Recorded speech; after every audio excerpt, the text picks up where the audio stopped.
Hi, it's Rupert here from Action Coach Nick and Ross, and I'm joined this morning by Zakia Guery from Invisible Cities. Welcome, Zakia. Thank you so much. Thank you for having me. So tell us, who are Invisible Cities? So, Invisible Cities is a social enterprise. We are a not-for-profit organization, but operate like a tour operator. And what we do is we train people who have experienced homelessness so they can become tour guides of their own city. And what we do is basically sell walking tours to travelers, tourists, but also corporate students, anyone who wants to discover or rediscover our cities in a different way. Um, all the money that we make, is used to support our guides into doing more things, whether it's more employment, more education, more opportunities, or into supporting our communities and expanding what we do. So at the moment, we offer tours in Edinburgh, but also Glasgow, Manchester, York, Cardiff, and the Scottish borders. So that's us in a nutshell. We work with travel brands and like any other tour company you might find when you go on a holiday to Rome or Paris or London or whatever, except that we do things with a twist and we try to promote not only a way of doing tourism in a social way, but also alternative and social stories. So we try to highlight things that you wouldn't have in any other tours. Fantastic. It's a fabulous mix of places you're in. What took you into starting Invisible Cities? So if we rewind a little bit of my life, I used to work for several years for an organization that you may know called the Homeless World Cup Foundation, that uses football or soccer for some to support people who have experienced homelessness. So the idea is that football sessions are happening all over the world, and football is used to kind of, set up goals, set up motivation, work on personal skills, and provide people with something positive to do when they're having a bit of a hard time.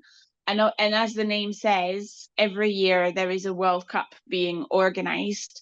And every year, a bit like the Olympics, the tournament changes country to country. So um, when I started back in 2011, the tournament was in Paris. So as a French person, I kind of came on board with the intention of helping a little bit with translation and communication and things like that, and then ended up staying in the organization for a while. And so to me, that was the first time that I saw that you could blend something a bit unique like football and events with supporting people. It wasn't just about providing shelter or providing food or psychological support or whatever else. It was doing something a bit different, if you know what I mean. So I always thought when I do my own thing, I would really like to also try to be innovative and try to do something different beyond the practical support. But my role at the Homeless World Cup was also to go and listen to people's stories and understand how they had come to where they were. So how why they were experiencing homelessness and all the hardships and all the stuff, but also all the really, really positive things and hopes and dreams. And it was quite fun to be able to go to different places around the world and see what people really were all about. And I thought, wouldn't it be amazing if there was an opportunity to go somewhere and meet a person and listen to their story without it being really awkward? And going to somebody and ask, so tell me your life story, And I thought guiding and touring was a great way to do that, because when you go on a tour, you meet someone. So say I'm your guide, you get to meet me and I can tell you as much as I want about my life and about my city and about my country, and a lot of the time, a lot of people, it's the first local or only local person you might meet along the way. So I think the Homeless World Cup was a big inspiration for me. And then I traveled to Greece in 2015, 16 quite a bit, and a similar project was kind of starting to be set up by their equivalent of the Big Issue, so the equivalent of the Street magazine. And I thought, this is it. So I think that model could work quite well in Scotland. So when I came back from my travel, that's very much when I set up the first steps for Invisible Cities, from all my inspiration from Greece and from the Homeless World Cup. Fantastic. So you've got a background in helping and inspiring people who have become homeless. You've Mhm. seen the idea for this as a concept working in Greece. You've Mhm. got that picture in your mind. How did you turn it into reality? I think it's the hardest question because it's quite hard. You can have a million ideas, but how do you make them a reality?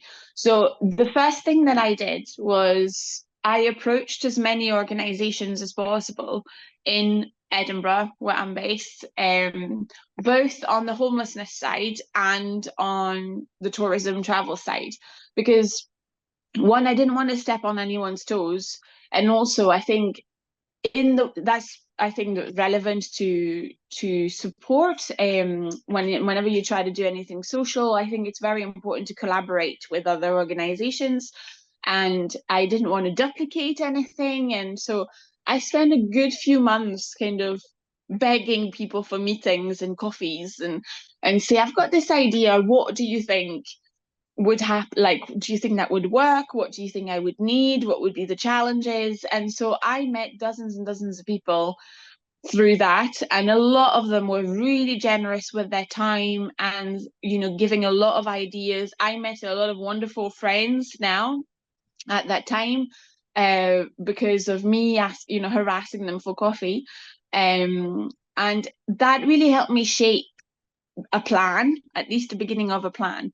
So who would be the people that I could train? What would a tour look like? What would we talk about? How difficult is it um to start a walking tour? Walking tours are really competitive. So what are the challenges around that? So, it's a bit like a mind map that I designed over a few months.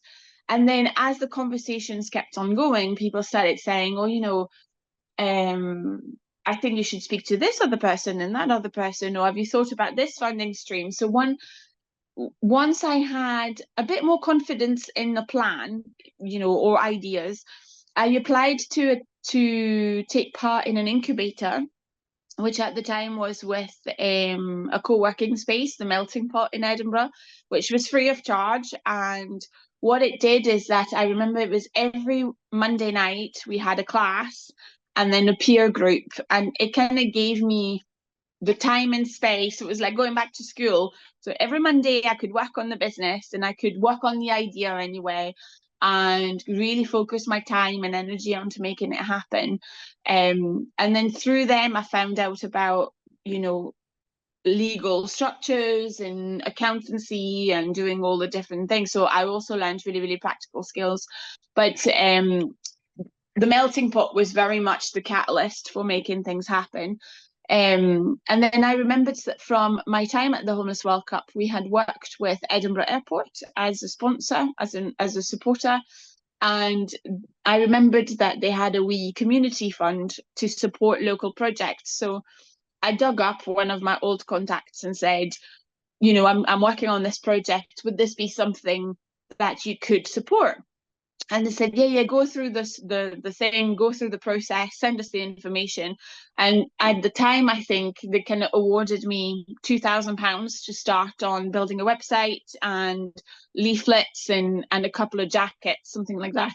And that was very much for me the validation that it was people could believe in it, and I could also attract a little bit of money. So from the moment Edinburgh Airport kind of started supporting, I became obsessed with just trying to have one tour on, on the road.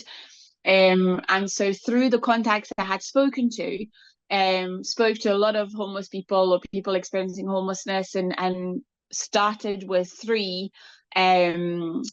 people to go through training that I completely made up at the time, around public speaking and customer service. And again, we would do a lot of brainstorming around what skills do a guide need? Like, what do you think you would need in order to be a good guide? And then I had one tour on the road as quickly as possible, and that was summer 2016 in Edinburgh. And once you have a product, once you have something to show for, then it became a lot easier because it became a lot more real. Fantastic. So you've put all of that in place. We fast forward, Mm-hmm. what, 7.5 years? You're in multiple cities. You've got multiple tours going. You've taken it from that one focused, let's get one tour going. You're in all these cities. You've got a team organizing all of that. How did you set about building that team at the core of this? Uh, I think so that it's also a big challenge. And I think from my experience speaking to a lot of entrepreneurs and people, going from your baby, your project, to an organization and letting go of some of that because you have a team. I've been really lucky to meet incredible people along the way who fit within what I want to do quite well. So to me, it became quite obvious that they could be part of the team, and it wasn't a thing of, you know, having to give up too much so that they would be on board. So for the first 2 years, even though we had a tour running and we had activities in Edinburgh, and it was very much a side hustle. It was very much we were not really I wasn't making any money. It was a one-woman show, right? And we had we had two guides at the time, and we were building slowly a reputation. But apart from paying the tour guides, there was no way we were making any money. So I was working full-time somewhere else. And then I had a couple of people helping me on a voluntary basis. And it's very much in 2018 that, because of social investment from Big Issue Invest again, that I was able to hire people. So those two volunteers became paid member of staff. I started paying myself a little bit and quit my full-time job as well. So practically speaking, we became a team in 2018. So it took 2 years really for that to happen. But I think that one thing that I've learned from my days at the Homeless World Cup is to let people do what they do best, to let them be, and try to tap into whatever it is that they're good at in a way. So when I was at the Homeless World Cup, because I was traveling all the time, I was working on my own all the time, and I didn't really have much of a strong kind of I had a manager and he was amazing, but he wasn't on my back all the time. And so I've become this person who tells him, yeah, do this, no problem, so much to the extreme. Sometimes, I need to sometimes refine with myself and understand that people do like to be managed and do like to be checked in with people every so often. Whereas I'm like completely free, do your thing, let me know about it, and if you need help. So I'm not saying that's the best thing, but so I think I've learned a skill, which is to kind of try to see what people are like and how good they could fit within that. And as a social enterprise, even though we've grown, and even though now it's 6 of us, I think, in the staff, but we have nearly 20 guides. We're still small in terms of numbers and on practical details in terms of what we can pay. And I think it's an issue with a lot of social enterprises or third sector organizations. Sometimes the job might be super interesting, but your salary doesn't match what you could earn somewhere else. So I'm also conscious that because of that, we try to have that as good a setup as possible. But if we don't provide a really comfortable salary, then at least we can provide a lot of flexibility, an environment that's fun to work in, an environment that has support, having kind of things around it that mean that it's worthy, it's while working with us. So that's what I try to do. But I think the transition of being a one-woman band to a team doesn't happen in one day, and it certainly doesn't happen without mistakes. I've definitely had people on board who were completely wrong for the organization, and maybe talked a good talk. And I thought, oh, they'd be a great addition, but actually they weren't. And similarly, for us, COVID and when we had periods of lockdown, obviously it was really difficult, like it was for everybody else. But that broke a little bit of my team in Edinburgh, because I had personal issues. My mother passed away during COVID, so I wasn't there. Like, I just was, my head was not in it. And it was hard to continue working in something where you have no direction, no support. I totally will say, I'm responsible for that. But it kind of meant that, one person in particular, some people left at that point. And it's a hard lesson to learn, like, if I could do things a bit differently, maybe I would have. But so we're definitely working towards being more resilient in terms of a team and better things that rely less and less on me as the founder, which I also see a lot happen in other organizations. One of the sentences I say the most is, if I were hit by a bus, what would happen? So I try to work towards having things in place, so if I did get hit by a bus, the team could continue. But it's not quite there yet after 8 years, so it's a work in progress. Yeah. So you mentioned the value there of making mistakes, and yeah, we all learn more when we make mistakes than when things are going swimmingly well. What would you say has been the most influential or best mistake you've made? The one that's had the best consequence for you? That's a really hard question. What was the best mistake? Um, I don't know. I think I don't know if it's one mistake, or a series of little ones. I came into setting up Invisible Cities without very much any knowledge when it comes to travel or when it comes to running my own business. Most of the time, I still don't know what I'm doing, to be honest. My experience was more in development and working with people and all of that. So for a long time, I just kind of thought, fake it until you make it type of thing. So I would pretend that everything was really great, and really rosy. And I think especially when you're in a space where, people ask me a lot of questions, and you do interviews or you do programs or whatever that focus a lot on the space of the founder, and, oh my god, you've set up this business, this is so great, blah blah blah. People would ask me to, like what we're doing just now, tell your own story and everything.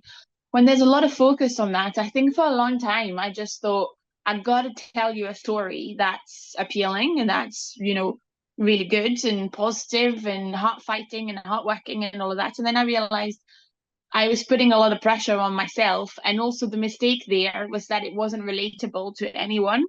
And also it wasn't true. So that, I think I can see the moment when I thought, you know what, actually, I'm just going to be really honest about things and what I think about this, that, and that. And my experience may not be exactly the same as yours, but at least it's more relatable. And I think what I learned there was that people started respecting me a little bit more for the honesty that I would provide. And I went to an event once where somebody was talking about me, this awkward situation when somebody's talking about you, but they don't realize you're in the room. And this person said, what I really like about her is that she's very authentic. She'll tell you as it is. And I was like, if I'm gonna be known for one thing, then I'm very proud that this is for being honest and truthful. And the counter side of that is that not everybody's going to like you. Some people think I'm a bit rough around the edges, and I sometimes I don't really polish what I say really well. So if it's a conversation with an investor or somebody that needs that polished side, sometimes I realize where the lack is, where the gap is. But most of the time it served me really well. And I think it's a mistake I've learned to not make again. And it's a conscious decision that I've made, if that answers the question. And Yeah. that's part of the value and part of what I want to continue with, no matter what we do next. So I think there's a lot of value in being authentic and kind of truthful to what happens. So it's the same, we work with people who have very, very complex challenges. And so, yes, they are great success stories, but some of the times it's really hard because people have very difficult issues that sometimes may trigger somebody. Sometimes we don't know how to deal with things, so it's not always picture perfect and it's not always a success. And when it isn't, I think as a small business, as a social enterprise, you tend to hush that down because you don't want people to realize that it's not working. Actually, I think there's a lot of value in saying, here's a bit of a mess, so let's try and kind of unmess it in a way. So but I think a lot of that is we put the pressure on ourselves to give a good picture of what's happening. It's awesome. It's that power of authenticity is just huge. So Yeah. so you're 7.5 years in. You're winning awards. Um you're you're what, finalists at the moment in Women in Travel. Are you Yeah. fantastic? Yeah, we didn't win that one, so it's not gonna Well, happen, and that's okay. Yeah, uh, it's fine. You can win them all. It's fine. so where are you going to be in 5 years? What do the next 5 years hold? So I would really like to no longer be running Invisible Cities operationally anyway. I think I'll still be involved.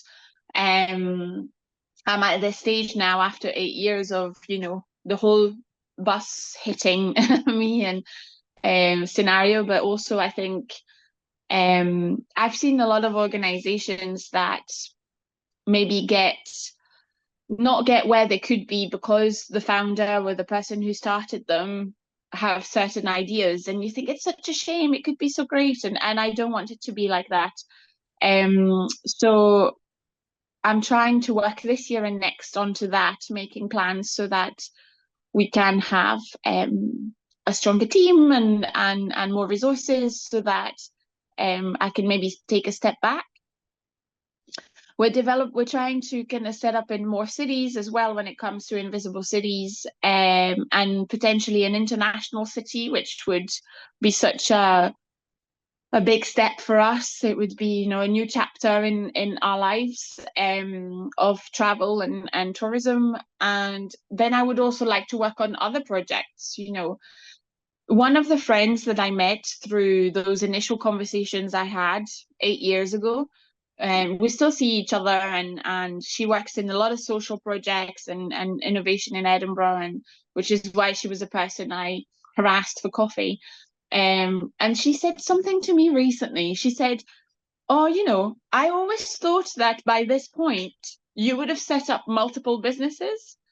You would have set up loads of different things. And I don't know." And she didn't mean it with judgment. She was like, "I don't know why you haven't." And I was like, "I don't know how I feel about this statement. Like, have I failed you? Have I failed this idea that you had that I would do this? Is it a bad thing? What do you mean?" And it's not worried me, but it's a sentence I've thought about a lot in the last few weeks. So, because I think she's right, I would really like to set up other things. Every time I find a new fan passion or something, I'm like, "Oh, that could make a good business. And then I try to refrain myself and think not everything needs to be a business. It can just be a hobby. But I would really like to look at some of the more creative things that I do and maybe set up different things or go back traveling for a more extensive period of time rather than just do what I do at the moment, which is be in a place and then leave and be in another one and leave again. So I think taking a bit more time to do that and to figure out what the next step is, because at the moment I'm not quite clear. I'm clear onto what it shouldn't be, so I don't think it should be running invisible like I do day to day now, but what that looks like exactly, I'm not sure. So maybe we should have that chat closer to the 5-year mark. In 3 years' time, ask me the question again, and I can hopefully have a better plan. I also believe a lot in the power of letting things be. So, and of course, once you have a goal, you work towards it and you make it happen. But I never imagined in my wildest dreams that I would run a business for 8 years, win all the awards, work and travel, live in Scotland and as well. So I think there's a lot of things that come and ultimately are meant to be, but I wouldn't have seen coming. The dots only ever connect when you look backwards, I think. But so I'm also letting space for that and then see what happens with it. So yeah, very unclear answer to your question. I don't know yet, but yeah, I guess that's the truth. Yeah, no, fantastic. Well, it'd be fascinating watching your journey, and be fascinating watching Invisible Cities branch out further and further. So wish you all the best for the future, Zakia. Thank you very much for spending some time and sharing all of that with us this morning. No, thank you so much for having me and wanting to highlight what we do. That's very kind.